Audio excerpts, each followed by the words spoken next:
সাংস্কৃতিক বৈচিত্র্যে ভরপুর DSA missionary স্কুলের দ্বিতীয় বার্ষিক অনুষ্ঠান উত্তর দিনাজপুর জেলার হেমতাবাদ ব্লকের নওদা বাহারাইল এলাকায় অবস্থিত ডিএসএ মিশনারি স্কুলে শুক্রবার অত্যন্ত উৎসবমুখর পরিবেশে অনুষ্ঠিত হল বিদ্যালয়ের দ্বিতীয় বার্ষিক সাংস্কৃতিক অনুষ্ঠান। শিক্ষার্থীদের প্রাণবন্ত অংশগ্রহণ এবং রঙিন পরিবেশনে বিদ্যালয় প্রাঙ্গণ যেন এক টুকরো ভারতীয় সংস্কৃতির মেলবন্ধনে পরিণত হলো।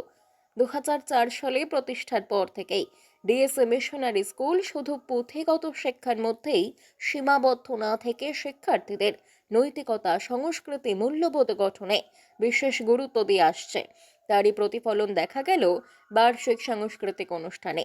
সারাদিনব্যাপী অনুষ্ঠানে বিদ্যালয়ের ছাত্রছাত্রীরা নাচ, গান, আবৃত্তি, নাটকের মাধ্যমে ভারতের বহুমাত্রিক সাংস্কৃতিক ঐতিহ্যকে মঞ্চে তুলে ধরে।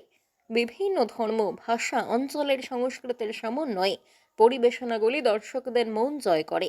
শিশুদের সাবলীল অভিনয়, আত্মবিশ্বাসী উপস্থাপনা উপস্থিত অভিভাবক এবং অতিথিদের প্রশংসা কুড়িয়েছে। অনুষ্ঠানের সন্ধ্যা পর্বে বহিরাগত শিল্পীদের অংশগ্রহণে এক মনোজ্ঞ সাংস্কৃতিক সন্ধ্যার আয়োজন করা হয়, যা দর্শকদের মধ্যে বাড়তে উৎসাহ এবং আনন্দের আবহ তৈরি করে। আমার নাম মুজাফর হোসেন চৌধুরী। আমি উত্তর দিনাজপুর পিটিটি এর প্রেসিডেন্ট এবং উত্তর দিনাজপুর ডিএসি মেমোরিয়াল ট্রাস্টের চেয়ারম্যান। তো আজকে আমাদের একাডেমিক একটা বাৎসরিক সাংস্কৃতিক অনুষ্ঠান ছিল আমাদের প্রাঙ্গণে। একাডেমিক যে ইনস্টিটিউশনটা তার প্রাঙ্গণে ডিএসি মিশনারি স্কুল 2024 থেকে আমরা শুরু করেছি।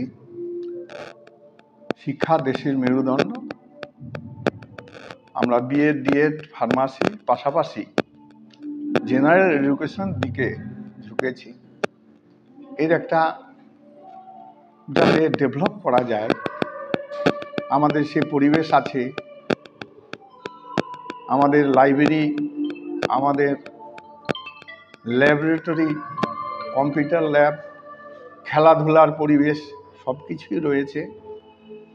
আমরা সকলে মিলে আমাদের ডিএসির এই পরিকল্পনা নিয়েছি যে আগামী প্রজন্মকে যাতে সুশিক্ষা দেওয়া যায়, তার পাশাপাশি কারিগরি শিক্ষা, এটাও আমাদের দৃষ্টি আকর্ষণ করেছে।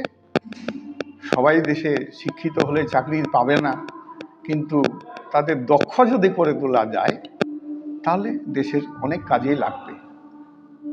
আজকে বাচ্চাদের আমাদের কম্পিটিশন হলো আবৃত্তি প্রতিযোগিতা, নাচ, গান, এগুলো প্রতিযোগিতার মাধ্যমে যারা উত্তীর্ণ হলো ফার্স্ট, সেকেন্ড, থার্ড, তাদেরকে পুরস্কৃত করা হলো। Failure is the pillar of success. যারা আজকে অকৃতকর্ম হলো, আগামী দিনে তারা কৃতকর্ম হবে, তাদের মধ্যে কম্পিটিশন তৈরি হবে।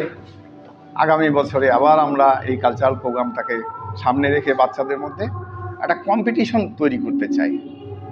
2024 থেকে আমরা শুরু করেছি, 24, 25, 26 এ পা দিল। দ্বিতীয় বার্ষিক এটা কালচারাল প্রোগ্রাম হলো আমাদের। কোন শ্রেণী থেকে কোন শ্রেণী পর্যন্ত এখানে পাঠদান দেওয়া হয়? এটাতে আছে আমাদের নার্সারি থেকে ক্লাস 12 পর্যন্ত।